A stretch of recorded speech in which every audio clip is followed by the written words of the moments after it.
नमस्कार, मैं हूं राहुल राजपूत। राम मंदिर निर्माण को लेकर तारीख तय हो गई है। 5 अगस्त को प्रधानमंत्री मोदी भूमि पूजन करेंगे। 3 साल में राम मंदिर का निर्माण पूरा हो सकता है। इसके साथ ही राम मंदिर का निर्माण बहुत भव्य तरीके से किया जाएगा। कल अयोध्या में मंदिर निर्माण की तारीख को लेकर राम जन्मभूमि तीर्थ क्षेत्र ट्रस्ट की बैठक हुई थी और पीएम मोदी को 3 या 5 अगस्त की प्रस्तावित तारीख भेजी गई थी, जिस पर प्रधानमंत्री कार्यालय ने 5 अगस्त की तारीख पर मुहर लगा दी है। अब 5 अगस्त को भूमि पूजन के बाद से ही राम मंदिर निर्माण कार्य शुरू हो जाएगा। और अयोध्या से विधायक वेद गुप्ता जी हमारे साथ जुड़ चुके हैं। वेद गुप्ता जी, स्वागत है न्यूज़ स्टेट पर आपका। तो 5 अगस्त को प्रधानमंत्री पहुंच रहे हैं, अब उन्हीं के हाथों से निर्माण कार्य शुरू होने वाला है। तो क्या एक बार फिर से संपर्क साधने की कोशिश करेंगे। अविनाश हमारे साथ लाइव जुड़ चुके हैं इस पूरी खबर पर। अविनाश, जिस चीज का इंतजार किया जा रहा था, हालांकि कल से लेकर आज तक सब कुछ पुख्ता होता गया, ट्रस्ट की बैठक, बहुत कुछ फैसले लिए जाते हैं और इंतजार किया जा रहा था पीएम मोदी का कि जो तारीख भेजी गई उस पर मुहर लगे। 5 अगस्त को अयोध्या में होंगे पीएम मोदी। अब उन्हीं के हाथों से शुरुआत होगी और भव्य दिव्य मंदिर अयोध्या में रामलला का बनेगा।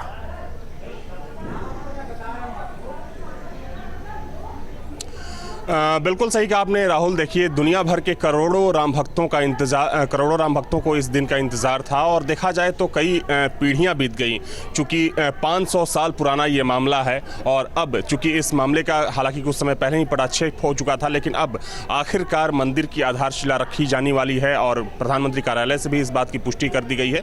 तो निश्चित तौर पर यह सिर्फ अयोध्या वासियों के लिए नहीं बल्कि दुनिया भर के उन तमाम करोड़ों राम भक्तों के लिए एक बड़ी खुशी वाली बात है जो मंदिर निर्माण का इंतजार कर रहे थे। हालांकि कल ट्रस्ट की बैठक में चूंकि जब बैठक खत्म हुई तब बैठक के सदस्यों ने साफ किया कि 2 तारीख को लेकर प्रधानमंत्री को न्योता भेजा गया है, जिसमें 3 अगस्त और 5 अगस्त का जिक्र किया गया। और चूंकि आज ही अब ये खबर आ रही है कि प्रधानमंत्री हमारे साथ विधायक वेद गुप्ता जी जुड़ चुके हैं। वेद गुप्ता जी, क्या कुछ प्रतिक्रिया होगी?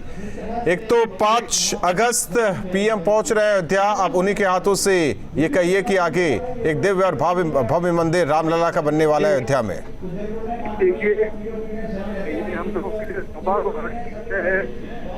पीएम से बहुत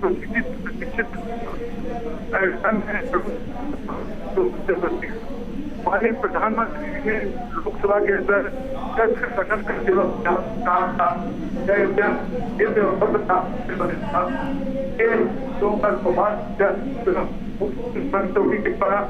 प्रधानमंत्री को आना है, सुनना है 3 के 5 के 2 की मीटिंग में प्रधानमंत्री जी को। धन्यवाद वेद गुप्ता जी हमारे साथ जुड़ने के लिए। तो जाहिर तौर पर एक खुशी की तारीख जो कि तय हो चुकी है। अविनाश लगातार हमारे साथ जुड़े हुए हैं। अविनाश अयोध्या को कवर करते हैं। जाहिर तौर पर अब आगे क्या कुछ, अविनाश?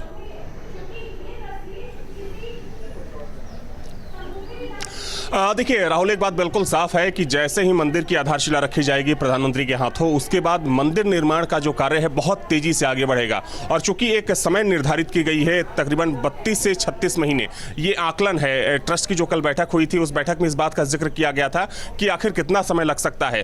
तो जिसने चूंकि चंद्रकांत सोमपुरा ने मंदिर का पूरा डिजाइन तैयार किया है, कल की बैठक में चंद्रकांत सोमपुरा के दोनों बेटे निखिल और आशीष सोमपुरा मौजूद थे। और जो नया नक्शा जो पास किया गया है, यानी कि जो थोड़ा सा बदलाव किया गया है, उस डिजाइन को भी जो सोमपुरा की पूरी टीम है वो मिलकर तैयार करेगी।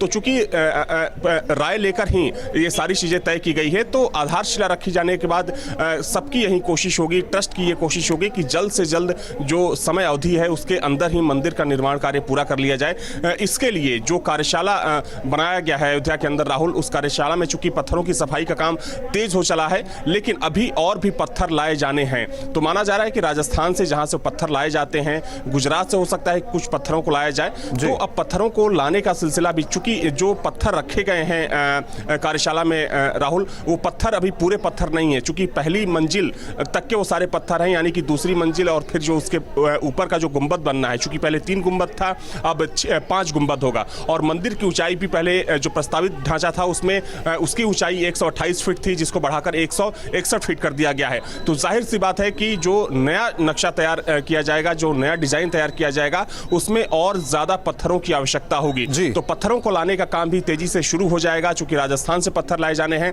इसमें और मजदूरों को लगाया जाएगा, श्रमिकों को लगाया जाएगा, और जो इंजीनियर्स की टीम होगी उनकी भी संख्या बढ़ाई जाएगी।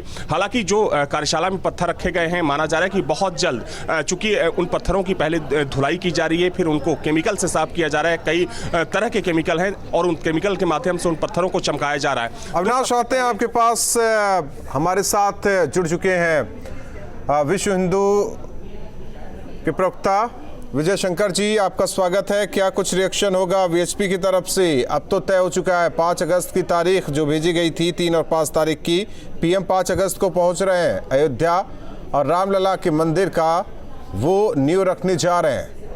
बिल्कुल, हिंदू समाज को बहुत दिन से आशा थी जी कि इसका भूमि पूजन हो और इस पर भव्य मंदिर बनना, निर्माण होना शुरू हो जाए जी। वो घड़ी अब आ गई जी। अब देश के माननीय प्रधानमंत्री जी, जिनकी अगुवाई में माननीय सुप्रीम कोर्ट का उस समय निर्णय आया था, और उस समय प्रधानमंत्री हमारे यही हैं, तो ऐसे समय में एक अयोध्या में आएंगे और भूमि पूजन करेंगे। सारा देश आह्लादित होगा, सारा हिंदू समाज आह्लादित होगा कि हमारे प्रधानमंत्री जी के हाथों इसका भूमि पूजन हो रहा है जी। और भूमि पूजन होने के बाद फिर इसका निर्माण कार्य प्रारंभ हो जाएगा जी। और एक बहुत जल्दी देश को उस मंदिर के दर्शन होंगे जिनकी वो बहुत दिन से अपेक्षा कर रहे हैं। उम्मीद तो सभी को अब इंतजार हालांकि लंबा है, क्योंकि 32 से 36 महीने में मंदिर निर्माण जो कि पूरा होगा। इसके बाद दर्शन तो लगातार चल रहे, लेकिन इस मंदिर में रामलला को स्थापित कर दर्शन होगा तो वो दिव्य और भव्य होगा।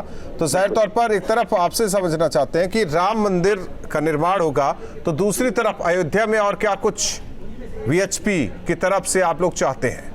देखो, विश्व हिंदू परिषद तो सारे देश में अपना काम करता है। भगवान श्री राम के लिए सारा जन जागरण का कार्य विश्व हिंदू परिषद ने किया है।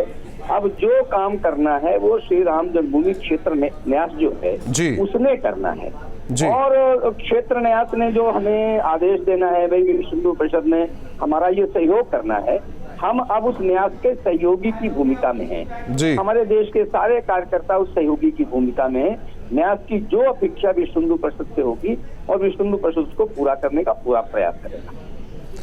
धन्यवाद इस बातचीत और साथ ही रिएक्शन के लिए आपका। तो जिस दिव्य और भव्य मंदिर की कल्पना की जा रही है, अब 5 अगस्त से वो साकार होना शुरू हो जाएगा। और आचार्य सत्येंद्र दास ने अब क्या कुछ कहा है वो दर्शकों को सुनवाते हैं। देखिए, आज से नहीं बहुत दिनों से प्रधानमंत्री अयोध्या में और जिस शुभ अवसर पर आ रहे हैं, यह भूमि पूजन के समय में भव्य दिव्य मंदिर बनने वाला है, तो इसमें उनका अयोध्यावासी, हम ही नहीं कोई अयोध्यावासी बिल्कुल उनका स्वागत करने के लिए तैयार हैं। और जो भी होगा, कितना सम्मान उनके किया जाएगा, क्योंकि हमारे देश के प्रधानमंत्री हैं और साथ साथ भव्य दिव्य मंदिर बनने का वो भूमि पूजन। और आचार्य सत्येंद्र दास हमारे साथ जुड़ चुके हैं। आचार्य सत्येंद्र दास जी, हालांकि अब धीरे धीरे, धीमे ही सही, लेकिन रफ्तार अब राम मंदिर निर्माण को लेकर ये तेजी अब देखी जा सकती है, क्योंकि आप लोगों को इंतजार था कि प्रधानमंत्री ही नींव रखे। तारीख अब पुख्ता हो चुकी है, 5 अगस्त को अयोध्या पहुंच रहे हैं, तो साधु संत समाज की तरफ से क्या कुछ कहेंगे? साधु समाज अयोध्या ही नहीं, केवल पूरा राम भक्त इस प्रतीक्षा में है कि जो भव्य दिव्य मंदिर बनेगा रामलला का, उसमें प्रधानमंत्री जी द्वारा जो आ रहे हैं 5 तारीख को और भूमि पूजन, शिला पूजन होगा, उसकी प्रतीक्षा बहुत पहले से रही। कई बार इसकी मांग हुई, लेकिन जो भक्तों की भावना यह रही कि प्रधानमंत्री जी द्वारा इसका शिला पूजन और भूमि पूजन हो, उसकी पूर्ति यदि वो आते हैं 5 तारीख को, तो निश्चित है इसके बाद से मंदिर का जो कार्यक्रम है वो बहुत ही तीव्र गति से चलेगा और मंदिर भी भव्य दिव्य जल्दी ही बन करके तैयार हो जाएगा। इससे केवल प्रधानमंत्री जी की प्रतीक्षा रही और आ रहे हैं तो बहुत अच्छी बात है। हम अयोध्या वासी उनका सम्मान करते हैं, भूर सम्मान, और साथ ही साथ उनका स्वागत रामलला जी की ओर से किया जा रहा है। आचार्य सत्येंद्र दास जी, केंद्र सरकार से और राज्य सरकार से और क्या कुछ प्रमुख आप लोगों की मांग होगी कि किस तरीके से बेहतर राम मंदिर के साथ ही अयोध्या को बनाया जाए? जी हाँ, पहले कोई भी दर्शनार्थी आएंगे जी तो सबसे पहले अयोध्या देखेंगे। जब मंदिर पर पहुंचेंगे तो मंदिर का दर्शन करेंगे, इसलिए दूर से ही अयोध्या इतनी भव्य और इतनी सुंदर दिखाई दे। और इसका उत्तरदायित्व तो हमारे राज्य सरकार और केंद्र सरकार पर है। इसलिए राम मंदिर के साथ साथ अयोध्या का भी विकास और अयोध्या की भी सुंदरता बनाना बहुत जरूरी है, क्योंकि यदि अयोध्या का सुंदरता नहीं बनता है तो केवल श्री राम मंदिर के मात्र से यह इसकी पूर्ति नहीं हो पाएगी। मंदिर के साथ साथ अयोध्या का विकास होना जरूरी है। इसको भी जैसे अयोध्या में प्रवेश के पहले ये देखें कि अयोध्या नगरी कैसी सुंदर किस प्रकार से दे दीप्यमान है, जैसा कि यह हमारे आचार्य सत्येंद्र दास जी, अगर देखा जाए मुख्यालय देखा जाए जो कि फैजाबाद मुख्यालय का नाम है, और ऐसे में देखा जाए वहां अलग तस्वीर होती है, लेकिन जब अयोध्या में एंट्री करते हैं तो अलग तस्वीर होती है, चाहे स्टेशन हो या दूसरी चीजें हो। तो ऐसे में संत समाज की तरफ से क्या कुछ जरूरत है, क्योंकि आप अयोध्या में रहते हैं, अयोध्या में क्या क्या चीजें मंदिर के साथ भी जरूरी है ताकि देश विदेश से श्रद्धालु पहुंचे तो उन्हें लगे कि हाँ, रामलला के हम स्थान पर आए हैं और वाकई ये अद्भुत और अकल्पनीय है। जहाँ जब ही स्टेशन से पर्यटक उतरे तो इस स्टेशन को देख करके कि ये समझ जाए कि ही अयोध्या है और भव्य अयोध्या है। बहुत सी कमियां हैं अयोध्या में। हमारे यहाँ एरोप्लेन नहीं आती, उसका भी बनाना प्रस्ताव आया है, वो भी बनेगा, जिससे जो हमारे दर्शनार्थी आवे वो बड़ी ही सरलता से अयोध्या पहुँच जाए। उसकी जितनी सुविधाएं होनी चाहिए केंद्र सरकार और राज्य सरकार की मिलकर के देखें। इसलिए अयोध्या की सुंदरता बहुत जरूरी है, क्योंकि पहले सबसे प्रथम दर्शन अयोध्या का होगा, उसके बाद रामलला का दर्शन होगा। तो इसलिए अयोध्या को भव्य हमारी मांग है, सभी अयोध्या वासियों की मांग है कि अयोध्या ऐसी सुंदर बनाई जाए जिसे देख करके यह आने वाले पर्यटक प्रसन्न हो कि हाँ, अयोध्या नगरी बहुत ही सुंदर नगरी है और इसको देख करके लोग आकर्षित हो और भक्ति भाव से परिपूर्ण हो। जी, बहुत बहुत धन्यवाद आचार्य जी हमारे साथ जुड़ने के लिए और अपनी बात कहने के लिए। जाहिर तौर पर राम मंदिर निर्माण का रास्ता लगातार साफ होता जा रहा है और ऐसे में जिस तरीके से 5 अगस्त को पीएम पहुंचेंगे, नींव रखेंगे और इसके बाद काम तेजी के साथ अयोध्या में रामलला के मंदिर को लेकर होगा। कहा जा रहा है कि 32 से 36 महीने इसके बाद इस मंदिर का भव्य और दिव्य जो आकृति होगी वो उभर कर नजर आएगी। अविनाश हमारे साथ लगातार जुड़े हुए हैं। अविनाश, जाहिर तौर पर एक एक पड़ाव मंदिर निर्माण को लेकर वो पार होता जा रहा है। अब सवाल पूरे अयोध्या की जाए तो स्थिति अलग है। स्थिति मुख्यालय से अयोध्या के बीच आप अक्सर जाते हैं, जब लखनऊ से आप आगे बढ़ते हैं, पूरा फैजाबाद मुख्यालय को क्रॉस कर अयोध्या में एंट्री करते हैं तो वहां दूसरी तस्वीर नजर आती है और मुख्यालय की दूसरी तस्वीर नजर आती है। अयोध्या को अगर मथुरा या काशी के तर्ज पर देखा जाए तो अभी बहुत जरूरत है काम करने को लेकर मंदिर के साथ, तभी अयोध्या की दिव्यता और भव्यता और निखर कर सामने आएगी। बिल्कुल सही कहा आपने राहुल, जो हालात आपने बताए हैं वो बिल्कुल सही है। और थोड़ा सा और अगर हम पहले जाएं, अगर हम 3-3.5 साल पहले की बात करें तो अयोध्या की हालत और ज़्यादा बदतर थी। सड़कें जर्जर थी, लाइटें नहीं थी सड़कों पर, साफ सफाई का बुरा हाल होता था। हालांकि इस सरकार में एक बात साफ है कि काफ़ी काम हुआ है। खास तौर पर अगर हम बात करें सड़कों के ऊपर, जो सड़क किनारे स्ट्रीट लाइटें लगी होती हैं उनके ऊपर काम हुआ है। और चूंकि करोड़ों रुपए की जो योजनाएं हैं वहां पर शुरू की गई हैं, और चूंकि देखा जाए तो योगी सरकार की प्राथमिकताओं में सबसे ऊपर अयोध्या का नाम आता है। अब तक दर्जनों बार मुख्यमंत्री अयोध्या का दौरा कर चुके हैं। और इस सरकार की बात करें तो राम की पैड़ी, जो कि सरयू के ठीक किनारे है, राम की पैड़ी का सौंदर्यीकरण किया गया। और जो दूसरे घाट हैं, अगर नया घाट की बात करें, गाय घाट की बात करें, और जो गुप्तार घाट की बात करें, तो जो दूसरे घाट हैं वहां पर भी काम चल रहा है। लेकिन अगर हम विकास कार्यों की बात करें तो वहां पर एक बहुत ही इस वक्त महत्वपूर्ण जो विकास की योजना है वो ये है कि जो अयोध्या का रेलवे स्टेशन है, पहले आप अगर राहुल गए होंगे तो आपने देखा था कि बहुत छोटा सा रेलवे स्टेशन हुआ करता था। तो चूंकि उसके ठीक बगल में एक वर्ल्ड लेवल का रेलवे स्टेशन बनाया जा रहा है, और शायद वैसा रेलवे स्टेशन अगर हम उत्तर प्रदेश की बात करें तो गिने चुने ही पूरे यूपी में वैसे रेलवे स्टेशन होंगे।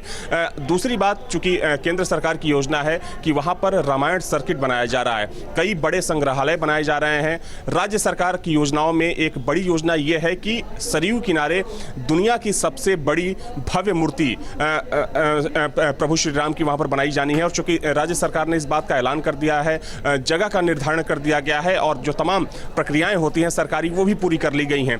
जहां तक सवाल विकास की योजनाओं का है तो निश्चित तौर पर फैजाबाद और अयोध्या में एक जमीन आसमान का फर्क नजर आता है। हालांकि पिछले 3 सालों में ये फर्क थोड़ा कम जरूर हुआ है, लेकिन अभी भी अगर हम बुनियादी सुविधाओं की बात करें, दूसरी जरूरतों की बात करें, तो उसका कहीं ना कहीं अयोध्या के अंदर अभाव दिखता है। हालांकि कहा जा रहा है कि एक डेवलपमेंट मॉडल राज्य सरकार ने एक तैयार किया है। चूंकि जब कोर्ट का फैसला आया था तब तमाम तरह की बातें चली थी, और तब राज्य सरकार की तरफ से कहा गया था कि अयोध्या को एक ऐसी नगरी के तौर पर विकसित किया जाएगा जो कि एक मिसाल वाकई दुनिया में बहुत सारी चीजों की जरूरत है। यहाँ राम की नगरी को वाकई राम की नगरी बनाए सरकार, केंद्र और राज्य सरकार। अविनाश, धन्यवाद इस जानकारी और बातचीत के लिए। तो वहीं अयोध्या कार्यशाला में पत्थरों की साफ सफाई का काम लगातार जारी। पत्थरों की सफाई करने वाली कंपनी ने दावा किया कि जब भी ट्रस्ट बताएगा वो पत्थर मुहैया करा देंगे। कार्यशाला की सुरक्षा में तैनात गार्ड की माने तो मंदिर की एक मंजिल के लिए पत्थर पूरी तरह तैयार है। हमारी तरफ से पूरी प्रिपरेशन है। जिस टाइम पीरियड में वो चाहेंगे हम वो करके दे सकते हैं। 1 महीने, 2 महीने, 3 महीने, 4 महीने, जो भी इनको समय चाहिए हम उनको काम करके दे देंगे। हमको मेन पावर ही बढ़ाना पड़ेगा, वो मेन पावर के लिए हम प्रिपेयर हैं। एक मंजिला तैयार है, टेस्ट का बैठक है। टेस्ट में जैसा निर्णय होगा वैसा आगे काम होगा। कुछ व्याधा पड़ रहा है जो कोरोना है, कोरोना से बहुत ज़्यादा व्याधा पड़ रहा है। हाँ, 1 मंजिल का पत्थर तैयार है। और पत्थर जो तैयार भी हो रहे हैं? नहीं, और नहीं तैयार हो रहे हैं। अब जो कटेंगे पत्थर वही कटेंगे, राम जन्म। कट के तैयार। हाँ।